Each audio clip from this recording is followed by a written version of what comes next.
I had this problem earlier.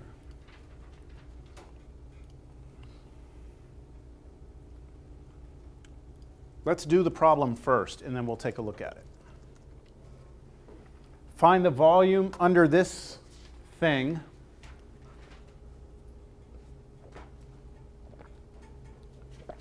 on that rectangular region. So I'm going to draw a quick picture of the domain. My domain, what I'm integrating over,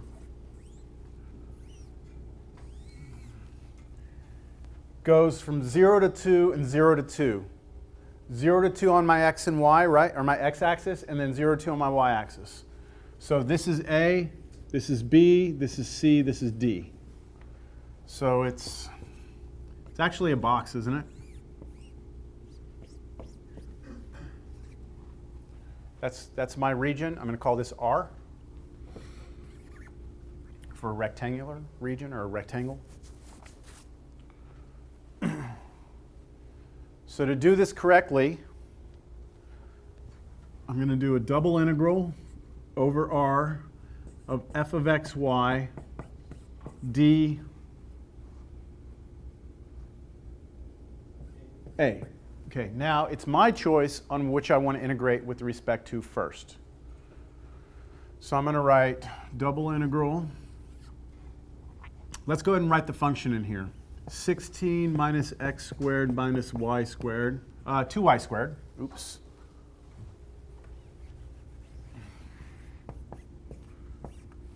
Would you like to integrate with respect to x or y first? You want to do x? Okay, let's do x. And then we'll do y after that. So what I'd like to do is break this up. Everyone understand we have an inner integral, that's the one in red. Then we have an outer integral, which will be the one with respect to y. Now, we're going to do triple integrals in this class too, where we're going to have like an inner and then like a middle and then an outer. Right now we're just at a double integral, so when I say inner, I'm talking about the one on the inside, right? So let's take the antiderivative. Let's go ahead. Oh, wait, we forgot our limits of integration. What's the limits on here? 0, we can't get it wrong because they're both 0, 2, right? But it's the x's, right? I'm pulling the x's, so I'm pulling these two. And then this one is also 0, 2, but that's the outer one because those goes with the y, right? All right, what is the antiderivative of this? And I'm going to leave this integral out here. I'm going to do my work on the inside. Let's see, dy over here. What is the antiderivative of 16 with respect to x? 16x, right? 16x. What is the antiderivative of negative x squared with respect to x? 1/3 x cubed. Everything seems pretty normal, right, so far? That's what we would expect from Cal 2. What's the antiderivative of negative 2y squared? Negative 2xy squared, or you could say y squared x. It doesn't matter. I'll go in alphabetical order. That okay? Now, the reason why, everyone understand, if you were to take derivative of this with respect to x, you treat the negative 2y like a constant, then derivative of x is 1. So this would turn into negative 2y, which is here. So when you're going backwards from y, x is popping in here. That's all that's happening. Understand that? Okay, that's the antiderivative. But we want to evaluate this where and where? 0, 2. Now we need to be a little more specific. What is it that I'm going to be replacing with 0 and 2? The x or the y? The x. So we're going to start writing down x is 0 and x is 2. And that's because we don't want to confuse ourselves, especially when we get to triple integrals. We're going to have x, y, and z, and you got to keep track of which one you're plugging back in for. So the way I did it in Cal 2 is I took this number, I plugged it in. I subtract from that what I get when I plug in this number, right? So let's go ahead and do that.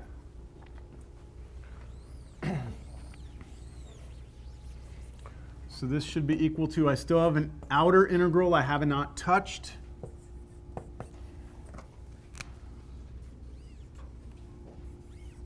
Okay, let's do this. Plug in 2 for x, and we get 32, right?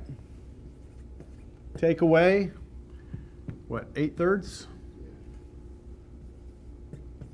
And then plug 2 in here for x, right? Minus 4y squared. We good?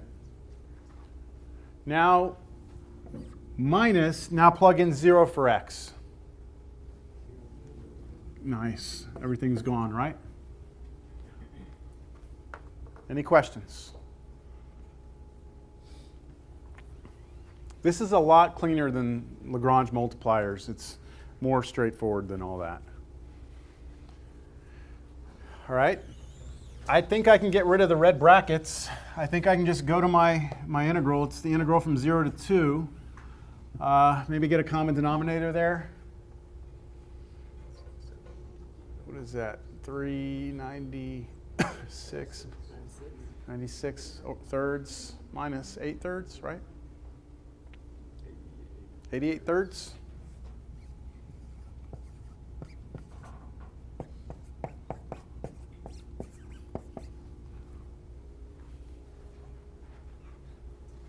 That fair? Now you're just integrating with respect to y. So now, I mean, this truly is like a Cal 2 integral, except y instead of x, right?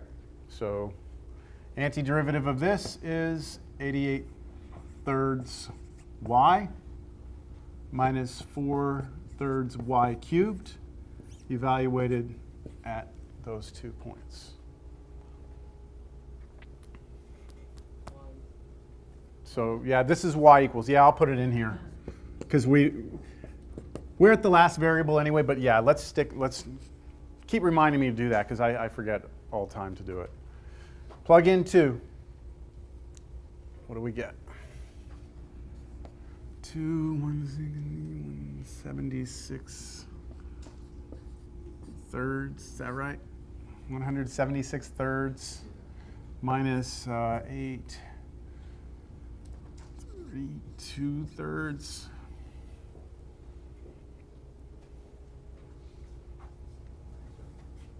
is 144 thirds. That goes in, doesn't it? 48?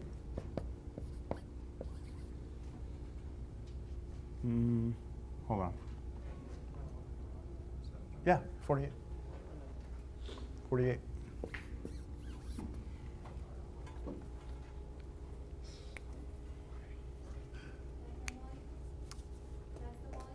That's the volume.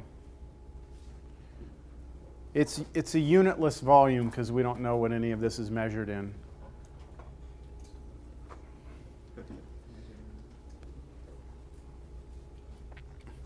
All right, should we take a look at the picture just to get an idea? Any questions on it?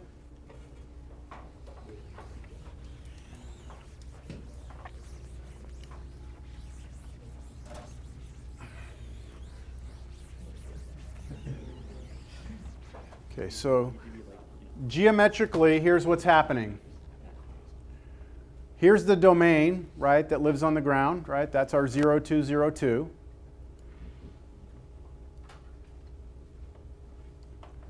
Here's the actual surface itself, okay? There's the surface. I just graphed some of it. That's not the whole thing. If we just take the edges of this and plug it in, this will give you some idea of where it's going to map to. So, man, this is all messed up. Can you all see that on top of that surface?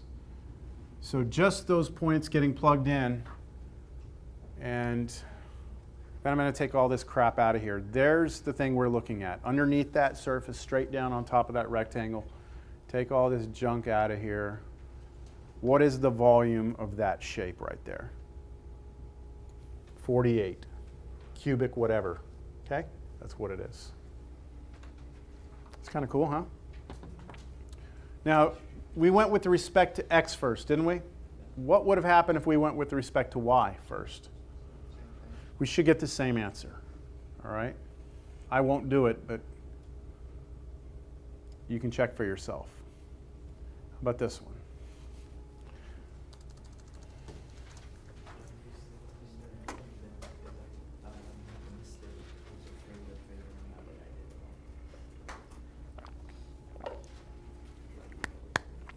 This is really almost the same exact sort of setup, isn't it?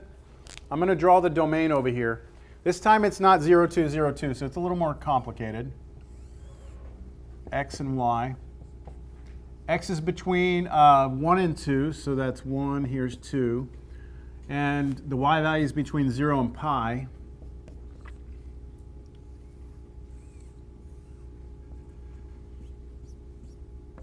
That's R, right? So I want the double integral of the function of x and y with respect to area. So I'm double integrating over R.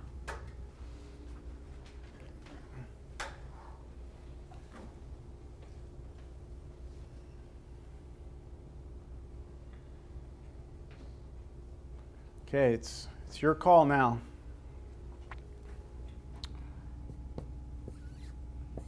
Let's replace that function in there. And now let's discuss this. I have options, don't I?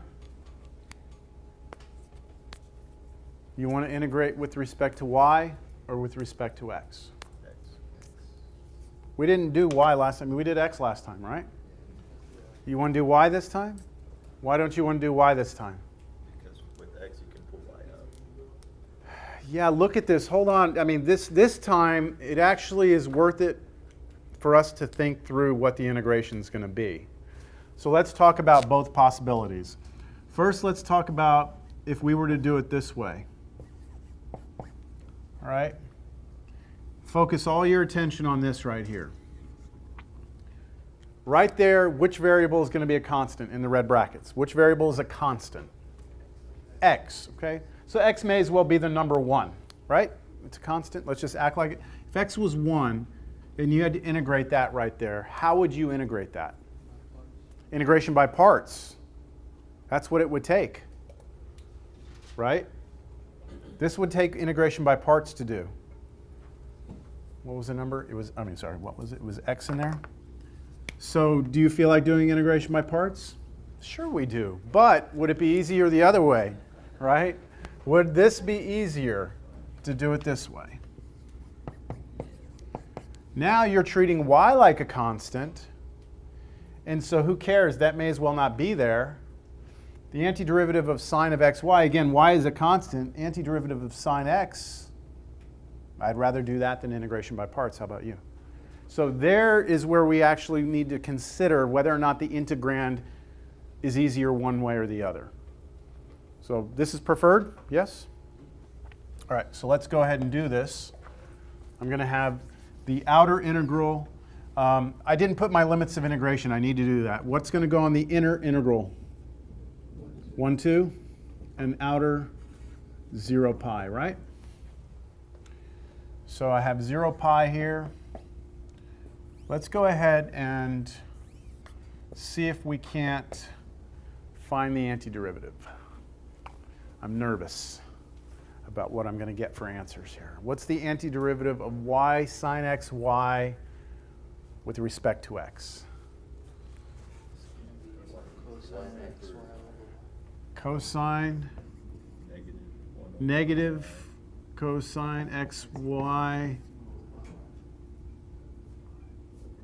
over y. That's it. That's it right there. Oh yeah, it cancels out. That's right. Look, if you get hung up on this, here's what I recommend you do.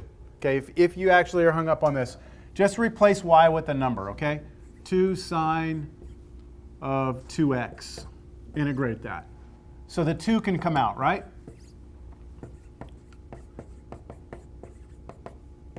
dx in there, sorry. I just have to trust you're in Cal 3 that you can integrate sine 2x. Antiderivative of sine of something is negative cosine, but then you have to scale out 1/2. That 1/2 comes out and pops that 2 and it's gone. So this is it right here. And then what? 1 and 2, right? That's it, like that. And x, right? This time we're going x. All right. Let's proceed. Continuing there, this is going to turn into integral 0 to pi. All right. Plug in 2 for x. You get negative cosine of 2y, right? And then plug in 1 for x, and you get minus and then negative cosine of y dy. Do y'all agree with me on that?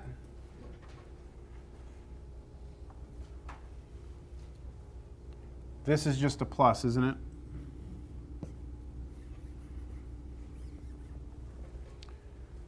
Now you can integrate with respect to y. So what is the antiderivative of negative cosine 2y? Negative 1/2 sine 2y. You're going to have to probably brush up a little bit on your integration. I know it's been a while. Here, sine y. From y 0 to pi.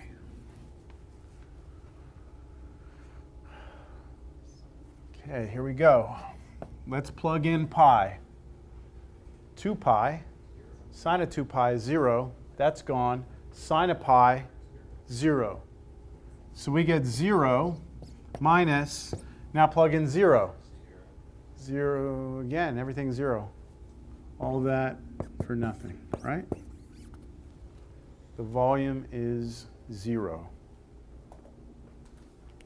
Okay.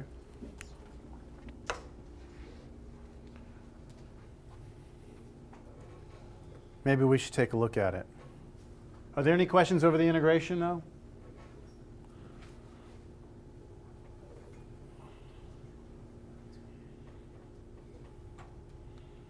What do you notice here on this one that's different than the last one? Part of the function is above, the surface is above, and part of the surface goes below the xy plane.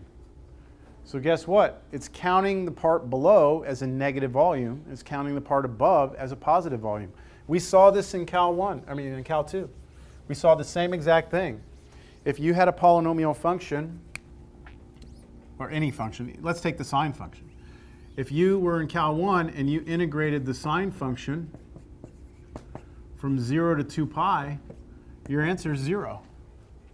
You can check it yourself. And it's because back then it counted that as positive area and it counted this down here as negative area, and they wiped each other out. So the way that you could get around that is you could figure out where it hits the x-axis, couldn't you? And just integrate from here to here, and then you could like double the answer, couldn't you? Is that going to be easy for us to do here, though? No. Because we would actually have to figure out where this surface hits the xy plane.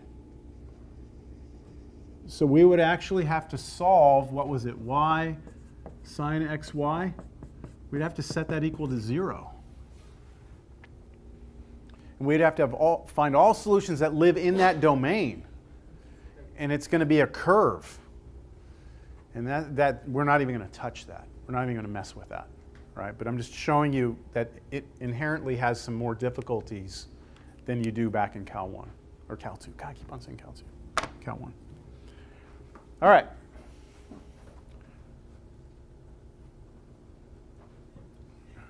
Fubini's theorem.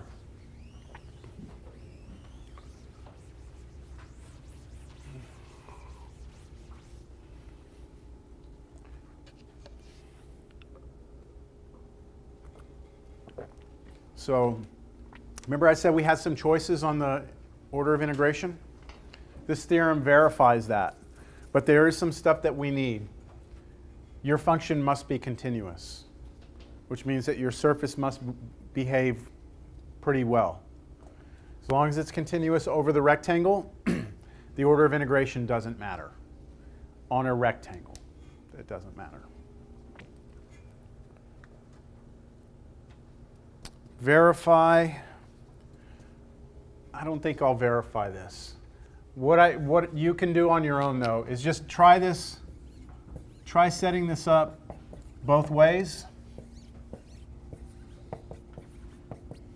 Right? Set it up both ways. This one, what would be the limits on the outer one here? 1, 2, and here 0, 1. This one the other way around. You do this on your own. Show that those are equal. You'll get the same answer both ways. And it's because this function is well behaved. xy squared is a nice continuous function. The order of integration shouldn't make that much of a difference in the antiderivative here, should it? No? Seems like both ways would be okay?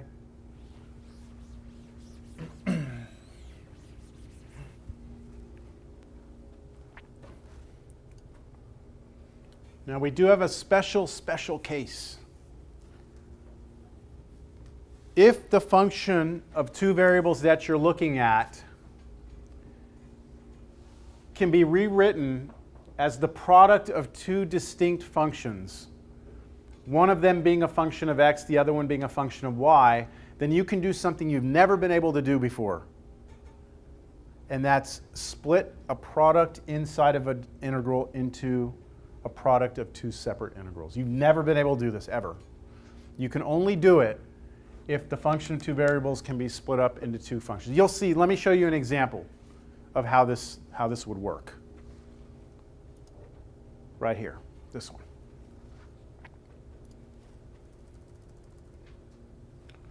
So find the volume under sine x cosine y on the following rectangular region.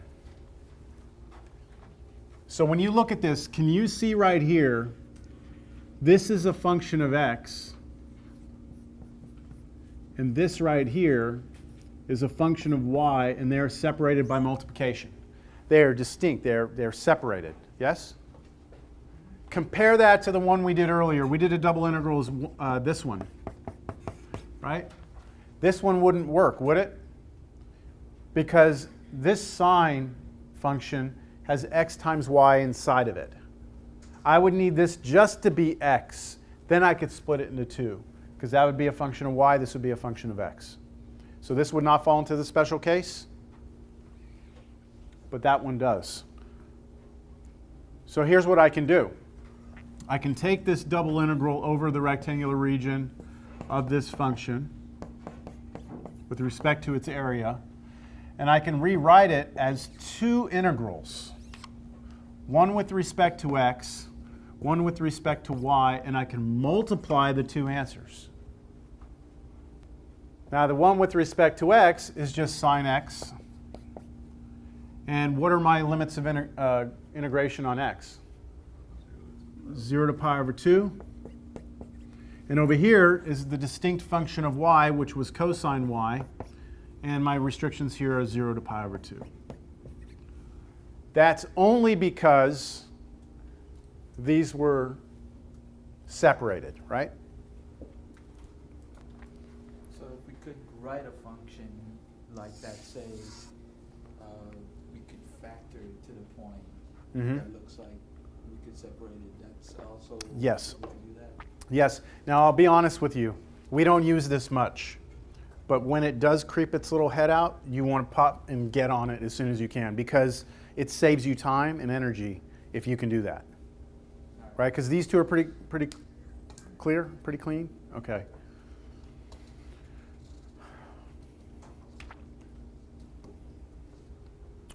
All right, so should I keep going or no? You can do that? You can do that? Okay. Dot, dot, dot.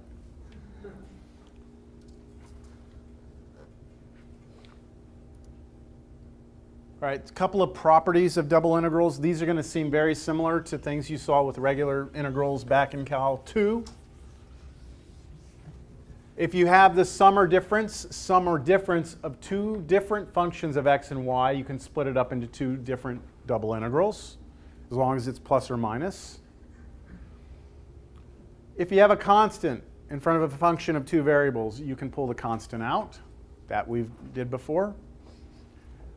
If you have a function that's bigger than or equal to another function, for all x's and y's in the rectangular region, then the volume under this one should be greater or equal to the volume under this one. So that's just saying if I have a surface that's above another surface, then the volume under this one has to be bigger than or equal to the volume under this one.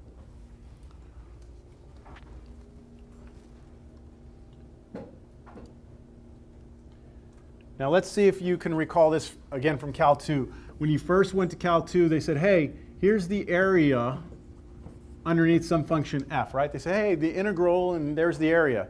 Then after that, they said, well, what if you had another function, g, and you wanted to find the area between them? Then you just subtract, right? You take the area under f, you subtract the area under g. So back in Cal 1, this turned into a, b, f minus g dx, right? That would represent the area in between. We have the exact same thing for the volume between two surfaces. If you're given two surfaces, f of x, y, and g of x, y, on some rectangular region, then the volume between them is the difference between the functions. But because of properties of double integrals, I can split it into two separate ones, right? So it's just here's the volume under f, subtract the volume under g. That'll be the difference in the volumes. Now this is assuming here that f was bigger than g. If g was bigger than f, then you would get a negative volume as an answer. Here's the picture of that. I think this is a pretty good picture. You've got the domain on the ground. You've got surface g, which is below surface f. And so you're trying to find the volume between those two. All right.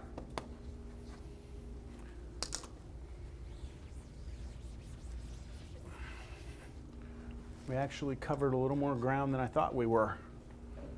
There's the homework.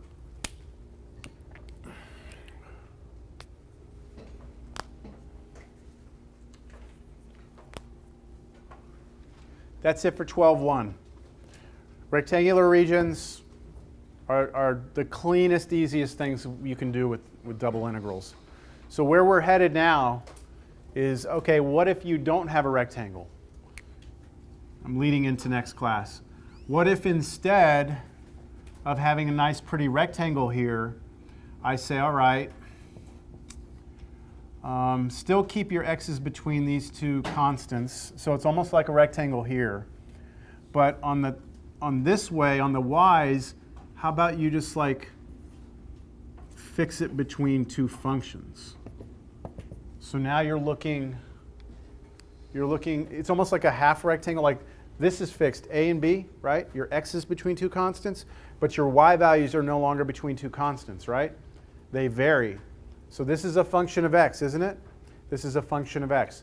This is what we're going to refer to next class as a type 1 region. Your x's are between two constants, right? But your y's are between what? Two functions of x. So some function of x here and some function of x here. So this will be like f and this will be g. How do you think that changes your double integral? Well, instead of plugging in constants, you plug in. Yeah, see, what's going to change here is you can no longer dictate the order of integration. You can't just swap around. Here you're forced to do your x's last because they're constants. So you have to do ab dx on the outside, which means dy goes here.